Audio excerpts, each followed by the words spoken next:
program kita, sebagaimana saya sampaikan dalam sambutan tadi, bahwa PORA 2020 adalah target final kita, bagaimana kita sampaikan tadi, dan itu pintu masuknya ada di Prapora 2021, dan persiapan untuk Prapora 2021 harus kita awali nanti di 2020.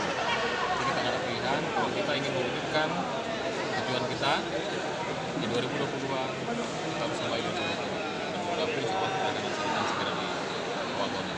Setelah ini kita akan langsung start rapat kerja. Kita akan program dan kegiatan apa yang akan kita komunikasikan.